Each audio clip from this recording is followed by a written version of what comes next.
may gusto lang pala akong pakita sa inyo. Ito. And this one is called an Alocasia serendipity. Ayan. So, it's one of the rare Alocasias na present sa market ngayon. And nabili ko to. Siguro 1 leafer lang. Tapos ganyan lang siya kaliit. Tapos ayan, napalaki ko na siya. So, this one, ayan o. Kapag nag-produce siya ng new leaves, it turns pink, and then later on, kapag nagtagal, it will turn into a deep, parang purple na variegation. And kapag old na yung leaves niya, ayan o, para na siyang bronze type. Ayan. So, nalaki pa to. Meron tong parang other forms na super giant na. Tapos, kapag malaki na siya, ayan, produce siya dito ng parang corms, ng parang mga bulbs. Tapos, yun yung tutubuan na ng new plant, like this one. So, ito, medyo, pa siya, juvenile form. So, I'm still waiting na, ayan, mag-produce siya ng corms. And then, afterwards, pwede ko na ibenta yung new plants that will come out of this one. Ayan, ang ganda niya. Very, pink, purple variegation. This one naman, this is a Syngonium scrambled egg. Parang yun yung horticultural name niya. Pero parang from Syngonium mantii. Ayan. Yung mga common na Syngoniums dito sa Philippines na parang may silver venation. Tapos, ginawa nila parang tissue culture nila. Tapos, nag-induce sila ng variegation para ayan, lumabas siya na aurea, yung variegation or kulay yellow. So, ayan, tawag sa kanya Syngonium scrambled egg.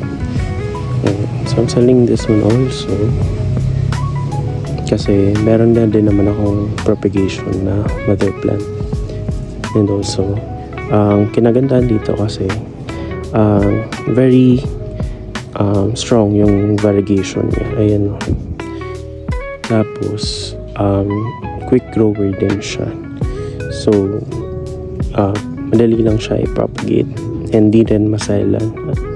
Ayan.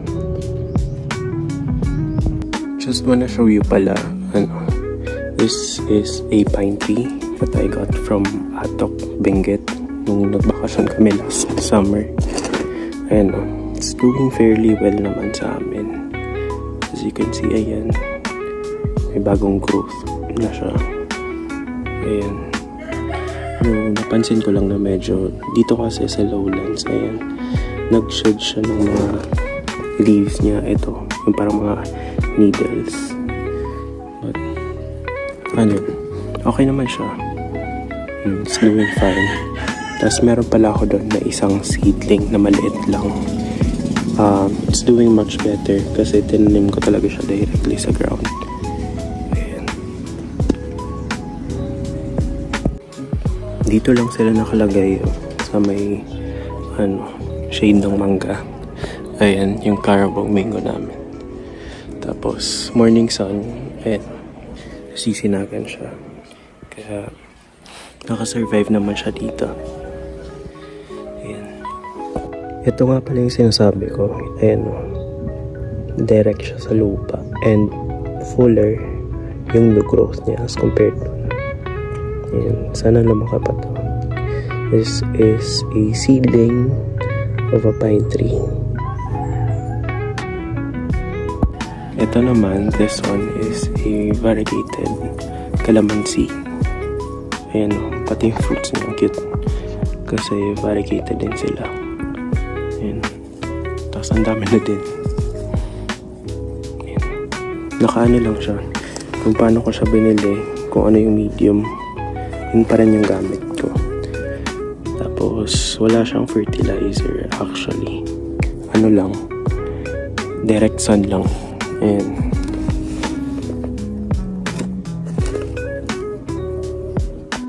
Meron din pala ako dito, variegated palm tree. Ayan. Ang ganda ng pagkaka-strike ng variegations niya. Ayan. Tapos, katabi niya naman itong variegated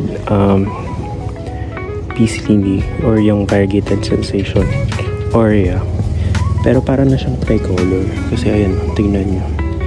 May yellow, may white, tapos ito. Just very consistent din yung ano niya. Variegation. Meron din pala ako ditong variegated na colocasia. So, parang family siya ng mga taro or gabi. Ayan. Ito naman, forgot kung anong ID niya. This one has some kind of like lime green variegations, splashes on. Ayan. Tapos nalaki din siya like the taro or the gabi. Ayan.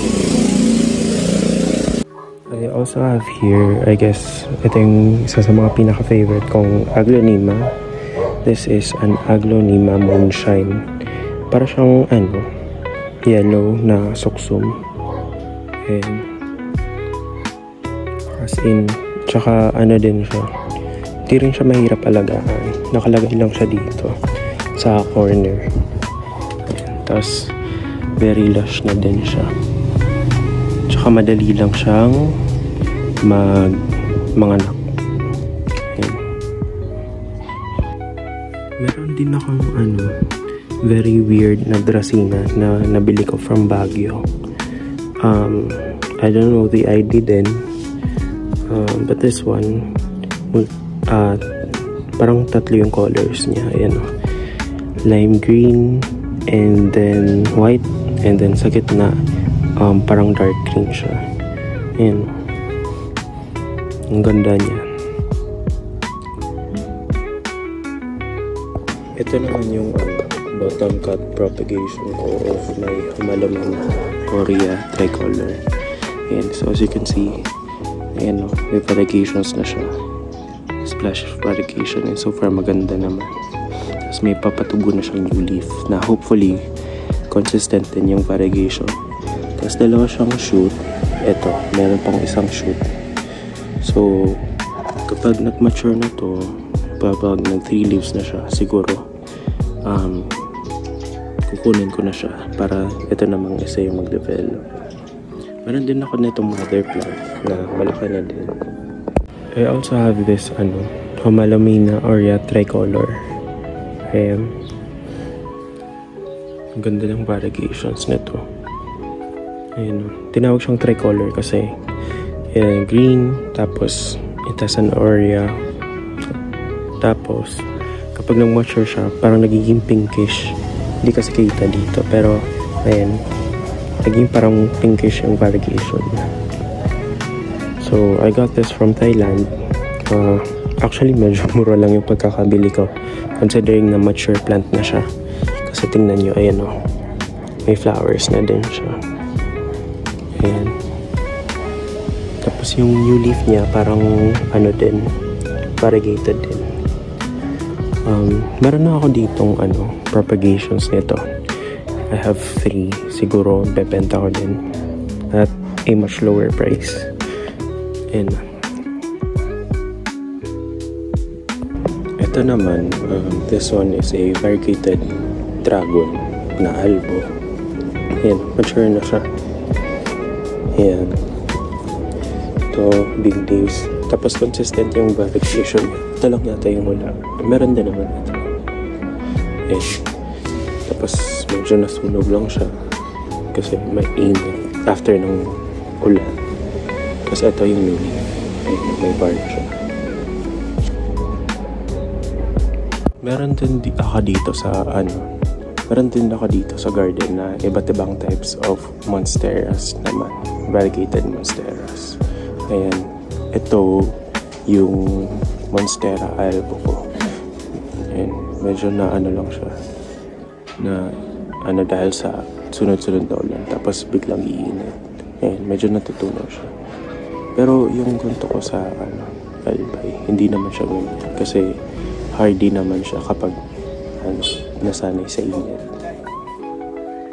Tapos ito naman, this is Monstera Thigh Constellation kasi ayan parang mga constellation of stars ata yung variegation, parang cream yellow. And meron din ako dito Monstera borsigiana aurea. Ayan, may fenestrations na din siya. Actually, isang plant ng tong dalawang to.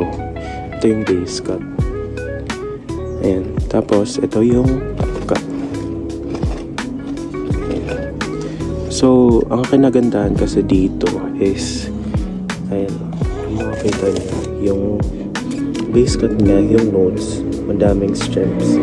So, again, yung parang yung sinabi ko kanina, kapag yung node tumubo dyan sa may side na yan, mas maganda yung variegation na lalabas. Parang ganito, marbling type. Yung possibly na lumabas sa new shoot.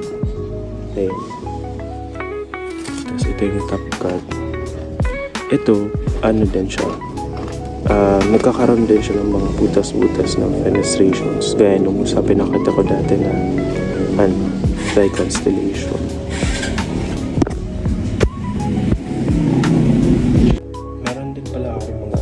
Different types of caladiums. Ayan. Although, nakalimutan ko na yung mga ID nila. Kasi ang dami. Pero ayan. Directly ko na tinanim sa soil kasi feel ko mas lalaki siya kapag directly nakatanim sa soil. Basta hindi lang siya madry. Ayan. Tapos ito naman yung parang pink na medyo mas common. Tapos ito, medyo deep maroon yung color niya. And then ito mas common. Pero maganda din kasi parang native din to ata sa Mindanao area. Ayan, pink naman yung color niya. Tapos dito yung mga crawling philodendrons ko din na collection. And also mga Monstera adansonii. This is an Epiphyllum marble. And nalaka pa siya. Like yung tibatib natin here sa Philippines. Mas maganda siya kung malaki. This is a Monstera aurea. Tapos ito, Tetrasperma albo. Tapos ito, Whippleway marble. Although, medyo naging na siya. Parang aurea. Or lemon red. May variation. Ito, tas is supposedly Paraiso Verde. Aurea. Kaso nawala ata yung variegation. Ito yung variegation sa old leaf nila. Ayan. Ito yung aurea. Kaso parang nawala siya. Nag-revert ata siya. So, pag hindi siya lumabas, siguro ikakat ko na lang ito. Tapos ito na. This one is a variegated dragon mint. Ayan. So, ayan. Kapag ganun ka sa'yo, bagong acclimated, pinapa-acclimate mo pa yung plant, medyo nagre-revert siya. Pero hopefully, with sun exposure, lalabas din siya. Ito naman, this is a type of Syngonium. A frozen heart. So parang ice, parang medyo frozen bandage. This one is a Brandtianum. Philodendron Brandtianum. Silver naman yung color. So maganda ito pag malaki. May mga na-giant ito. Super ganda.